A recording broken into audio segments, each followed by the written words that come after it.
Hello again mga kawon, we're still here at Baguio City.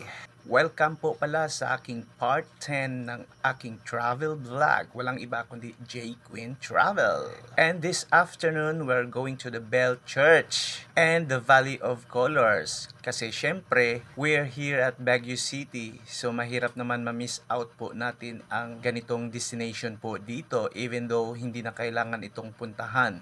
Pero kasi meron pa po tayong time, kaya let's go na, puntahan na po natin. Kaya nagmano-mano po tayong sumakay ng jeep. So we are here at Bukaucan Road, crossing Bawang Road, Baguio City. Kaya pwede pa natin maabutan.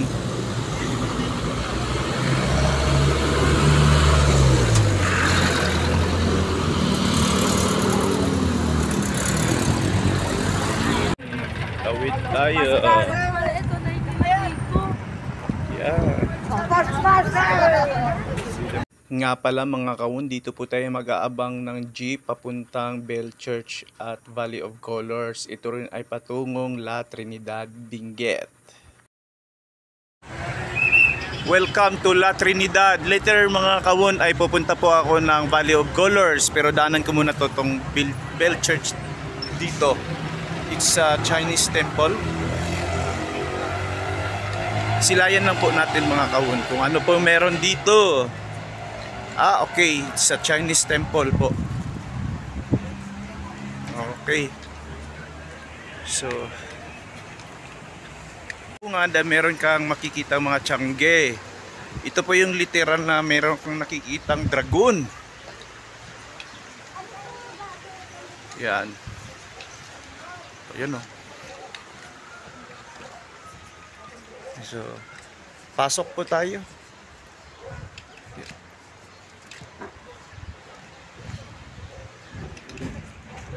This is the Bell Church. It's a Chinese temple. Yan.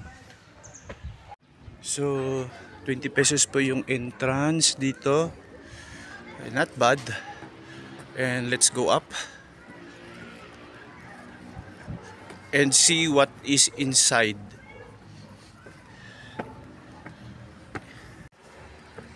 So ito na po sa Chinese place. Wow, beautiful. See?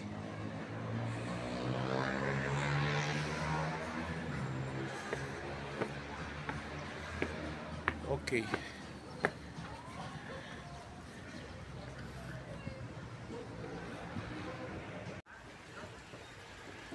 Cook Fan ng P.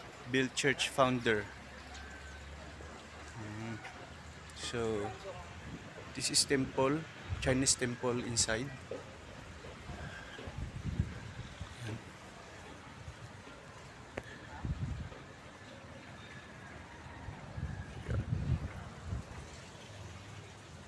Tsaka may mga pagoda po sa taas eh. So no need to go upstairs mga kawon kasi meron pa po akong gagawin. That's all for this. So take a look at this mga kawon. Meron po silang tilapia dito. Yan. Tsaka koi. Yan. Yan, ang dami po.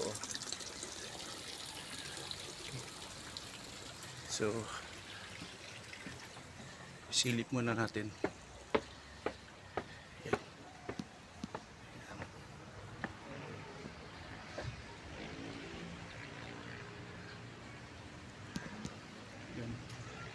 I think sanctuary po yung mga nasa taas eh. Pagoda. Okay.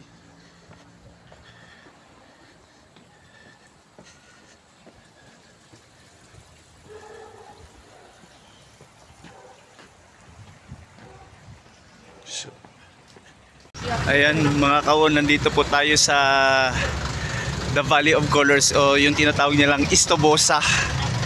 Yung mga kabahayan na kinulayan po. Kaso lang daw marami na daw nakasampay. Yan.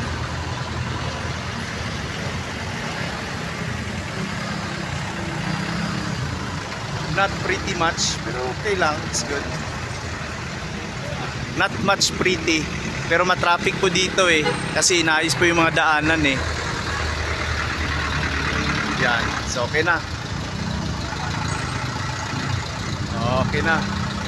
Yan. Okay. The Valley of Colors. Pero matraffic dito ngayon. Yan. Itong daanan na to ay papuntang Baguio proper. Baguio City proper.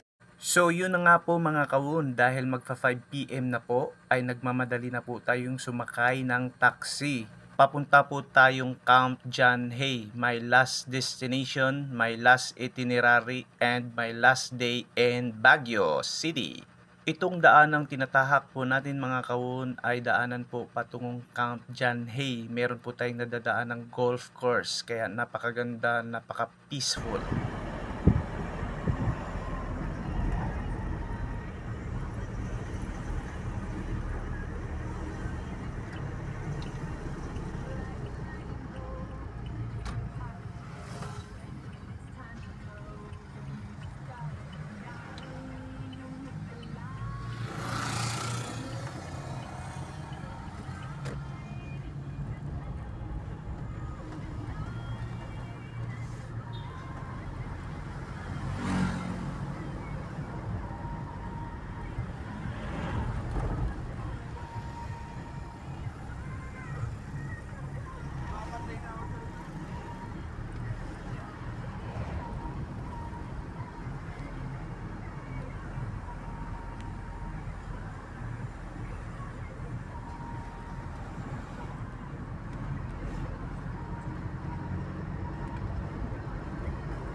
Well, kung atin pong pagmamasdan mga kawon, ang lakas pong makaibang bansa vibes ang lugar na ito. Kasi bukod po sa napaka-peaceful at napakalinis na lugar, ay talagang napakaganda, napakalamig ang lugar na ito.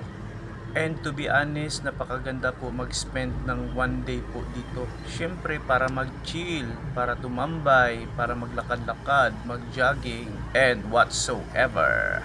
So we are here mga kawon, we are approaching the gate of Camp John Hay.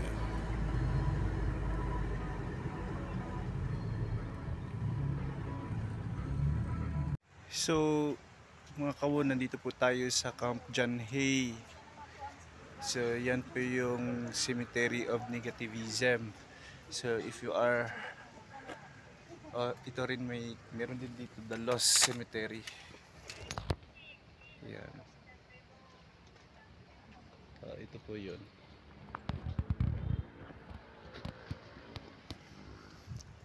Yan mga kawon, 4:30 last call for the Camp John Hay. Meron daw magaganda dun sa loob. Ayan po. Ayan na lang ma'am. Iba-vlog ko na lang yan ma'am. Yan, marami pang magaganda dyan sa loob ng Camp John Hay. Meron silang, yan ma'am, historical oh. Yan. Museum po yan. So medyo nag-close na po sila 4:30, so hindi po ako nakaabot. So better luck next time. Enjoy the view of Camp John Hay. Yan. Sorry. Yan mga kawon oh, napakaganda po ng Camp John Hay. Yan. Ito na lang po yung pinakalibreng place nila dito kasi sarado na po sila eh. Here at Camp John Hay pa rin dito sa labas, bago ako uuwi papuntang Victory Liner, coffee muna ako dito.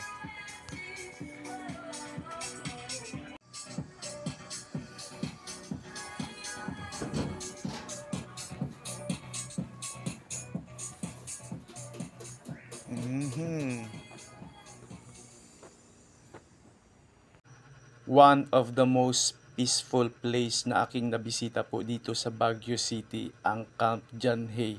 Guys, mga kawon, napakaganda po talaga dito. Mag-chill, mag-relax, tumambay, grabe. Yung tipong wala kang aatupagin sa buong buhay mo, wala kang inaatupag na problema, at wala kang talagang kaproblema-problema sa buhay. Guys, mga kawon, highly recommended this place na magbisita po kayo dito. Spend most of your time here. Only at Camp John Hay. Siyempre masarap din talagang mag-vlog ka. I-feature mo po sa iyong video ang lahat ng nandirito at kung gaano kaganda ang lugar nito. Only Camp John Hay.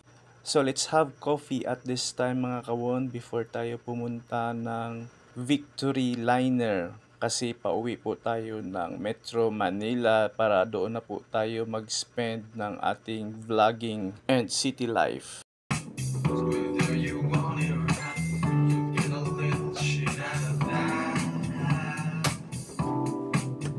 Uwi na po ako. Goodbye Baguio. Here at Victory Liner, Baguio City.